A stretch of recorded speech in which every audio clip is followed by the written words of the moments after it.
noticed that you guys like when I talk about Sargon of Akkad. The numbers simply show that when I talk about him, I get a lot of viewership, a lot of traction to the channel. But unfortunately, I want to talk about other things. There's so much that I need to talk. Like, for example, there's some happenings in France. There were some happening in Denmark. I can't cover all of that. So there is this guy which made the compilation of all the smears that happened up till now regarding Sargon of Akkad. I will put his link to his channel in the description, and I will play this video so you'll now have like access to pretty much like all the smears that have happened. It's very difficult to keep up. There's usually 2 or 3 a day. And here's the thing, right? Now, I obviously am very subjective, and it's full disclosure, right? Like, I am friends with Sargon of Akkad. He didn't ask me to do this, but I did ask him to put this video on his channel because I think it's important for people to know the context. And you should also take it as a case study, because what is done to him is something that is commonly done to a lot of people. Maybe a politician you like, maybe a businessman you like, maybe just someone with an outspoken opinion that you like. And what they do is they cherry pick things out of context. They will take a single phrase or proposition. They do not provide the link to the whole source material. They do not provide any context or anything. And in this video, you will see the actual context versus the actual statement. Some of them are pretty disgusting. Most of these smears have been taken from different publications like the Daily Mail, The Sun, BuzzFeed, The Guardian, and other places. So do enjoy. And again, with that said, I'm not saying that his actions should sway you in one way or another, but what it is, before judging a person, you should definitely know the full context of the situation. So do enjoy the video. Take care. You are just smear merchants. Not one of you can tell me what I believe. Not one of you knows. But all of the public know, because they can go to my YouTube channel, Sargon of Akkad, and just watch for themselves. You dirty, dirty smear merchants. Get there.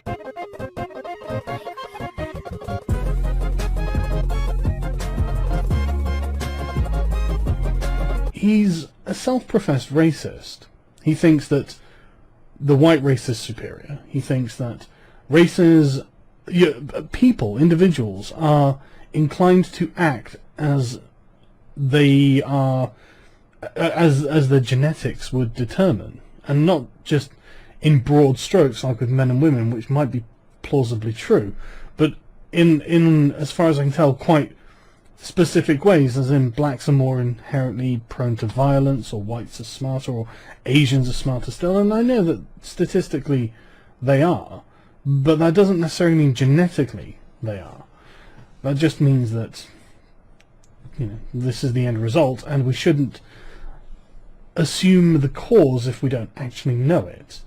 Now, this isn't me trying to be excessively liberal. I mean, one of the first things that people sort of had a go at me for in this chat was that I don't believe in race. And what do you mean I don't believe in race? I mean, are you suggesting that I'm looking at other people and I don't think that they are of different races to me? Because that's nonsense. Of course there are other races. It's just the difference is I don't think people should be judged on the fact that they are a member of a different race.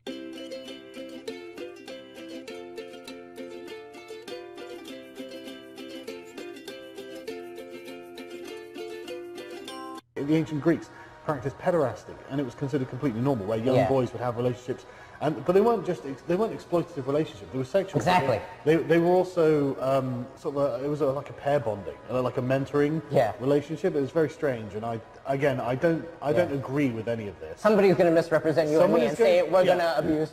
So someone is going to misrepresent me, trying to accurately represent your position as it being my position, because I know what people are like. I personally think the age of consent laws at 16 are just fine. I think they're great. I think we should keep them like that. And I say that as a father. The reason I think that an age of consent law at, say, 16, I mean, even at 14 I find too young, but that's only because I have cousins who are young, and I don't think at 14 they should be having sex with adults, you know. I think it would be exploitative whether they realised it or not, because I don't think they're mature enough to really understand what they're doing. The reason I like age of consent laws, I approve of them, is because they're a blanket protection for people who would get into that situation without knowing exactly what they're doing, without and being, you know, exploited by an adult who was taking advantage of the fact that this young kid was, 13, 14, reaching their sexual maturity, they've got all these new and confusing feelings, they're not too sure, and they are going to end up experimenting in ways they might not actually be comfortable with, whether they realise it. Sure. And so to make sure that none of these people are victimised in this way by an adult who's looking to exploit them, I think an age of consent law, 16, I think you know what you're doing. So I can accept that there may well be individual instances where no harm is done and the law is still broken. But I think the law's existence protects many other people, a greater number of people, from being exploited. And I think that, you know, if a judge were to, I mean, if the priest was on trial and Milo was there and he was giving evidence, I imagine it would be up to the discretion of a judge to make a sensible decision in a case like that. You know, so the priest maybe get the minimum punishment or something like that. You know, but I don't think doing away with age of consent laws is a healthy thing to do.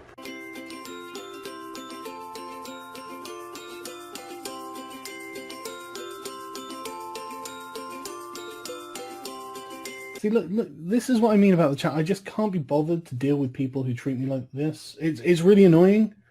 Like, you are acting like a bunch of just so you know. You act like white exactly how you describe black people acting is the impression I get dealing with the alt-right. Do you not think that, like, we should have a level of decorum in interpersonal interactions? I'm saying there's just no point dealing with this kind of attitude. Is it...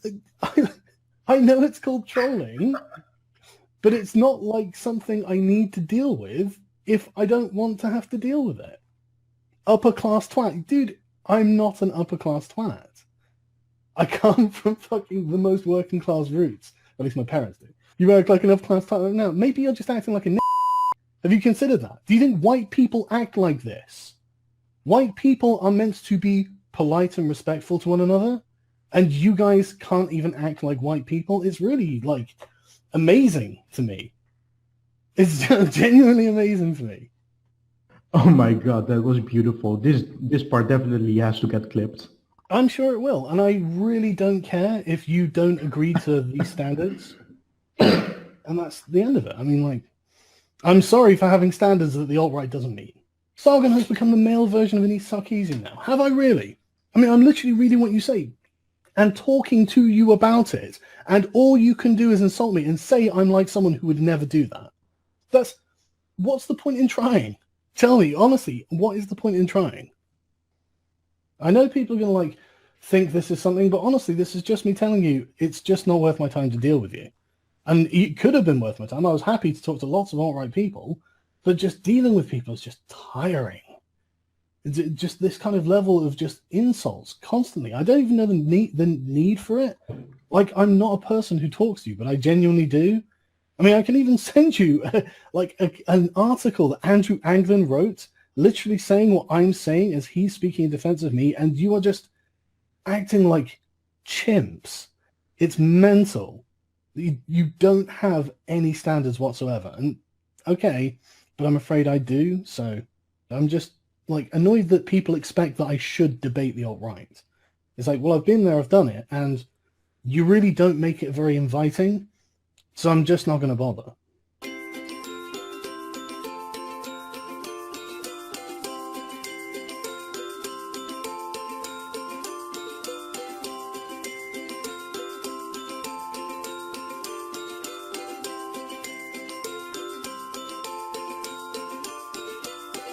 Their level of discourse is that they're saying that they don't want to rape me. Have you contacted the police? I haven't on this incident. I mean, obviously it all sort of happened yesterday. It was a bank holiday. I was actually, whilst these people think that I'm sitting around playing the victim, I was playing games in the garden with my children most of the day. So I don't let it bother me.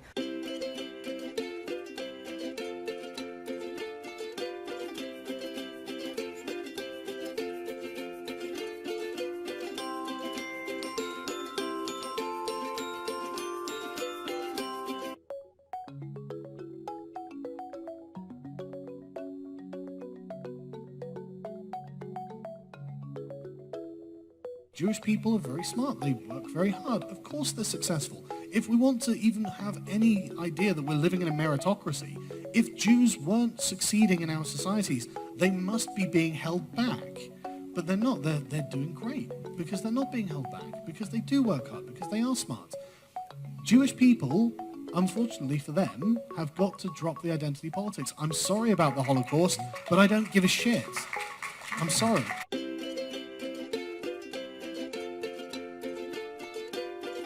He went really in depth lately on recently on a stream, and he calls all like these kind of pro-Jewish identity groups. He refers to them as like the Jewish Affinity Network, I guess. It's a little bit it's more charitable than what some other people call it, and basically they're very influential and powerful. They're really pro open borders, and I want to know if how you can like point them out without automatically engaging in what would be considered identity politics. In all cases, regardless of what our opinion is, we can't be afraid to at least have opinion on. My brother and I have arguments about Israel and Netanyahu and things like that, and settlements. I don't suppose there's a perfect solution to that either. It doesn't seem to be solvable. But same with speaking out against other religions as well. But I'm being vague because maybe I'm being afraid to answer the question. No, but it's all right. I don't think it's about religion, though, is it? It is about the identity politics of it that you're thinking. And I see, I mean, this happened recently in my country with Jeremy Corbyn. And I'm loath to defend a socialist like Jeremy Corbyn, but he didn't deserve the absolute pasting he got in my country, because there are elements in the far left who are so anti-Zionist. They come across as being anti-Jewish. And it's no different to the elements on the far right who are just openly anti-Jewish, or the elements in the Islamist camp who are openly anti-Jewish. But it does mean that it's very difficult, because I mean, Jewish people do very well in our societies. You know, they're often, and that's to their credit. They work hard. You know, it's not that this is illegitimately gained, but then I can see why people are resentful that successful, rich, well-off people who are well-connected, who are socially very advanced, are then playing the game of identity politics as well. I can see why it doesn't seem fair. You know, it seems like an unfair defense, an unfair advantage that they have. And that's not a common... like, if someone would say, well, that's an anti-Semitic thing to say, it would sound to me like someone criticizing feminism being called a misogynist. You know, to me, it's just another brand of identity politics. But it's not an indictment of Jewish people. It's not to suggest that they've done, you know, nothing wrong by playing identity politics. Everyone, I think, is playing identity politics, is doing something wrong inherently. But it is an issue that I think a lot of people do notice, and I think it is something that has to have an honest conversation regarding it. They've got to be honest. You can't just shout people down when they point this out, because it is a real thing they're pointing out. Jewish people are very smart. They work very hard. Of course they're successful. If we want to even have any idea that we're living in a meritocracy, if Jews weren't succeeding in our societies, they must be being held back. But they're not. They're doing great, because they're not being held back, because they do work hard, because they are smart. We need Jewish people, unfortunately for them, have got to drop the identity politics. I'm sorry about the Holocaust, but I don't give a shit. I'm sorry.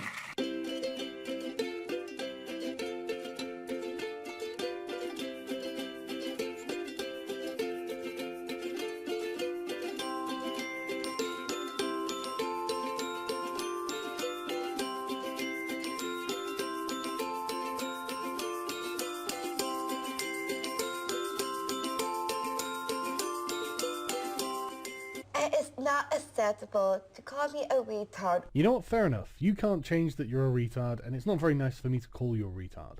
I won't do it. Or call yourself or your friends retarded. Whoa, whoa, whoa, whoa. What are you talking about? What are you talking about, retard?